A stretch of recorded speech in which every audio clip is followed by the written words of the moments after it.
Money measurement concept. Money measurement concept नाम से ही समझ में आ रहा है। इसमें हम अपनी अकाउंटिंग बुक में जो बिज़नेस के लिए मेंटेन करते हैं, हम अपनी अकाउंटिंग बुक में जो भी ट्रांजेक्शन्स को नोट करते हैं उसके लिए यूनिट हम मनी में ही लेते हैं।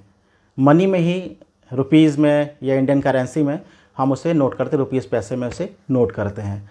तो जैसे हमने अगर कुछ केजी में कुछ परचेज़ किया, मीटर में परचेज़ किया या टन में परचेज़ किया, हमारे यूनिट्स कुछ भी हो, बट हम उसका मनी अमाउंट या मनी ही नोट करते हैं हमारे कॉलम में। हाँ, अगर हमने कुछ स्टॉक रजिस्टर वगैरह मेंटेन किया है जिसमें कि हम क्वांटिटी भी नोट करते हैं, वो एक हमारा डबल एंट्री सिस्टम का पार्ट नहीं होता है। अकाउंटिंग में हमेशा जो हमारे जर्नल और जो लेजर हमारे होते हैं वो अकाउंटिंग का पार्ट होते हैं। हमारी जो इंटरनल बुक्स होती हैं उसमें क्वांटिटी का कॉलम्स बना करके क्वांटिटी मेंटेन करते हैं कि हमने कितना किलोग्राम परचेज़ किया, कितना टन परचेज़ किया, कितना अदर यूनिट्स परचेज़ की, वो सभी रिकॉर्ड होता है। बट जो मनी कॉलम होता है, मतलब जो रुपीज़ वाला कॉलम होता है जिसमें हम रुपीज़ या पैसे करेंसी को नोट करते हैं, उसमें सभी ट्रांजेक्शन्स को करेंसी मोड में ही नोट किया जाता है। क्योंकि हमारा मनी मेजरमेंट कॉन्सेप्ट है, इसमें हम मनी को ही रिकॉर्ड करते हैं। हम अपने बिजनेस के अकाउंटिंग को मेंटेन करेंगे मनी में, हम अपने बिजनेस के प्रॉफिट लॉस अकाउंट को कैलकुलेट करेंगे मनी में, हम इनकम टैक्स डिपार्टमेंट को अपनी इन्फॉर्मेशन देंगे, रिटर्न फाइल करेंगे, गवर्नमेंट को इन्फॉर्मेशन देंगे, कस्टमर्स को देंगे, हमारे इन्वेस्टर्स को देंगे। हम अकाउंटिंग से रिलेटेड जो हमारी बुक्स हैं वो मेंटेन करेंगे और उसमें अमाउंट का ही कॉलम होता है और अमाउंट में ही हम उसको मेंटेन करते हैं। इंटरनल हमारे समझने के लिए जो हमारे रजिस्टर्स होते हैं, जस्ट लाइक स्टॉक रजिस्टर, वो उसमें हम उसकी क्वांटिटी वगैरह मेंटेन करते हैं कि हमारा स्टॉक कितना है, कितनी क्वांटिटी में, कितना नंबर्स में हमारा स्टॉक बचा हुआ है गोडाउन में, वो हम स्टॉक रजिस्टर के थ्रू मेंटेन करते हैं। बट जो हमारा मेन अकाउंट कॉलम होता है वो अकाउंटिंग बुक में हम उसमें मनी मेजरमेंट कॉन्सेप्ट के अंतर्गत हम हमेशा मनी में ही इसको नोट करते हैं। हम सारी एंट्री को मनी में ही पास करते हैं। मॉनेटरी कॉन्सेप्ट में अगर देखें, ऑल मॉनेटरी एक्टिविटीज़, मतलब हमारी जितनी भी मॉनेटरी एक्टिविटीज़ होती हैं, परचेस करना, सेल करना, एक्सपेंसेस करना, इनकम अर्न करना, किसी को पैसे देना, किसी से लेना, बैंक में डिपॉजिट करना, बैंक से विड्रॉल करना, हमारा कोई भी ऐसा एक्टिविटी या ट्रांजेक्शन्स जो कि मनी में होता है वो सारा हमारा मॉनेटरी कॉन्सेप्ट में आ जाता है, मनी मेजरमेंट में आ जाता है, वो सभी रिकॉर्ड होते हैं। लेकिन जो नॉन मॉनेटरी ट्रांजेक्शन्स या एक्टिविटीज़ होती हैं उसे हम अपनी अकाउंटिंग बुक में रिकॉर्ड नहीं करते। ह्यूमन बिहेवियर ये रिकॉर्ड नहीं होता। हो सकता है हमारे बिजनेस का जो एम्प्लॉइज़ है, जो उसका स्टाफ है, उसका जो ह्यूमन बिहेवियर है वो अच्छा ना हो, या अच्छा है या अच्छा नहीं है, जो भी है, हम बिहेवियर को, रिलेशंस को कभी नोट नहीं करते। हमारा एम्प्लॉइज़ स्किल्स, अगर हमारे जो एम्प्लॉइज़ वो कितने स्किल्ड हैं, सेमी स्किल्ड हैं, उसका भी बुक में कोई रिकॉर्ड नहीं होता है। ये अलग मैटर होता है कि हम अपने एम्प्लॉइज़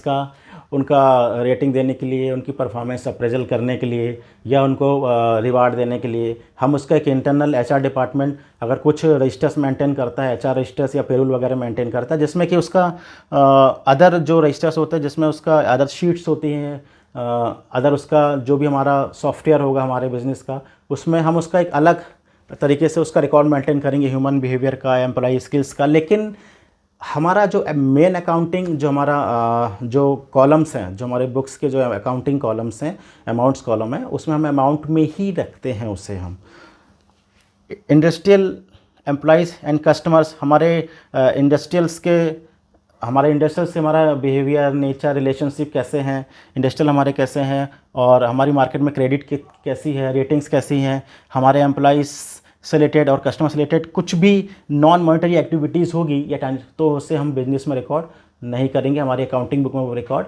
नहीं होगा। रिलेशनशिप्स हो गया, और बिजनेस प्रेशर, बिजनेस में बहुत प्रेशर होता है बिजनेस को अर्न करने का, कस्टमर से, गवर्नमेंट से, इनकम टैक्स डिपार्टमेंट से, मार्केट से, टारगेट से, सभी चीज़ों से बहुत प्रेशर होता है। लेकिन वो प्रेशर को हम कभी भी बुक में रिकॉर्ड नहीं करते, क्योंकि ये हमारा नॉन मॉनेटरी एस्पेक्ट होता है। Number of assets and items, अभी मैंने आपको बताया था थोड़ी देर पहले कि जो हमारी एसेट्स हैं वो कितनी हैं, नंबर ऑफ़ एसेट्स नंबर्स में होगा, काउंट करेंगे। हमारे पास हमारे बिजनेस में 10 चेयर्स हैं और 2 कैश काउंटर हैं, 10 टेबल फ़ैन है, 10 सीलिंग फ़ैन है, 5 एसी हैं, ये सभी हमारी एसेट्स हैं, राइट। लेकिन हम इसे कभी भी रिकॉर्ड नहीं करते क्योंकि हमारे लिए नॉन मॉनिटरी मतलब ट्रांजेक्शन्स होते हैं या आइटम्स होते हैं, ये रिकॉर्ड हमारी अकाउंटिंग बुक में रिकॉर्ड नहीं होता। हाँ, हम एक एसेट्स रजिस्टर बना सकते हैं बिजनेस में, एसेट्स रजिस्टर बनाएंगे जिसमें हम उसकी क्वांटिटी मेंटेन करेंगे कि हमारे ब्रांच में या हमारे बिज़नेस में या हमारी शॉप में या गोदाम में इतनी हमारी एसेट्स हैं, 2 एसी हैं, 20 चेयर्स हैं, 5 टेबल हैं, 2 कैश काउंटर हैं, 1 कंप्यूटर है, 2 कैबिन है। इस तरीके से हम बना सकते हैं। लेकिन ये रजिस्टर होता है, इसे हम एसेट रजिस्टर बोलते हैं, इसमें क्वांटिटी मेंटेन करते हैं, बट जो हमारा मेन ट्रांजेक्शन्स होता है उस एसेट से, हमने एसी परचेज़ किया, कैश पे किया, एसेट परचेज़ किया, कैश पे किया, तो वो जो कैश पे किया उसकी एंट्री पास होगी हमारी अकाउंटिंग बुक में, जनरल में, और हम उसको रिकॉर्ड करेंगे। उससे हमारा प्रॉफिट लॉस कैलकुलेट होगा, उसकी क्वांटिटी से नहीं होता कभी भी। तो ये हमारा आपने जो सीखा इसमें कि जो हमारा कॉन्सेप्ट है मनी मेजरमेंट कॉन्सेप्ट, इस कॉन्सेप्ट के अंतर्गत हम अपनी अकाउंटिंग बुक में केवल और केवल जो हमारी मॉनेटरी या मनी से रिलेटेड जो भी ट्रांजेक्शन्स एक्टिविटीज़ होती है वो रिकॉर्ड की जाती है। नॉन मॉनेटरी को हम रिकॉर्ड अकाउंटिंग बुक में नहीं करते हैं। होप आपको ये समझ में आया होगा। नेक्स्ट, इसके बाद हमारा जो कॉन्सेप्ट है